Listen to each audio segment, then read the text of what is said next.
بسم اللہ الرحمن الرحیم۔ معزز سامعین و ناظرین، انتہائی دکھ کے ساتھ یہ بات کہنا پڑ رہی ہے کہ پاکستان میں گجرات شہر میں 3-4 روز قبل ایک انتہائی افسوسناک واقعہ پیش آیا کہ شادی وال کے ایک معروف عالم دین حضرت علامہ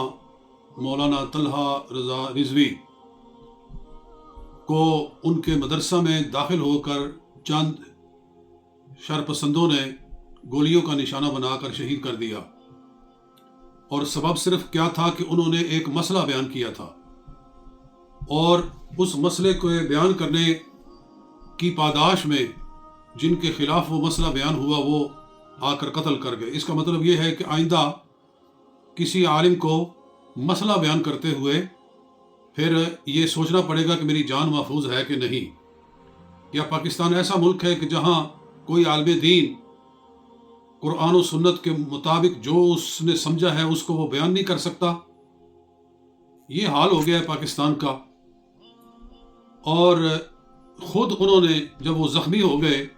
اور خون بہہ گیا، ان کو ہسپتال میں داخل کیا گیا،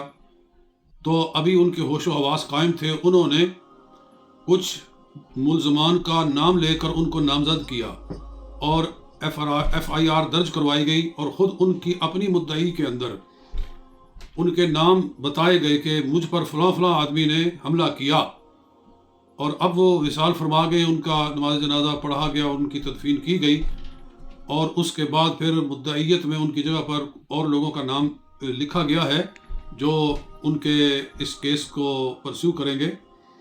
تو حکومت پاکستان کو اس مسئلے کو ہلکا نہیں لینا چاہیے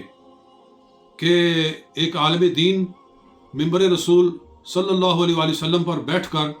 قرآن کی روشنی میں، سنت مصطفیٰ صلی اللہ علیہ وسلم کی روشنی میں ایک مسئلہ بیان کرتا ہے، اور آ کر اس کو گولیاں مار کر قتل کر دیا جاتا ہے، تو پھر اس کے بعد اس کا مطلب ہے کہ کسی عالم کی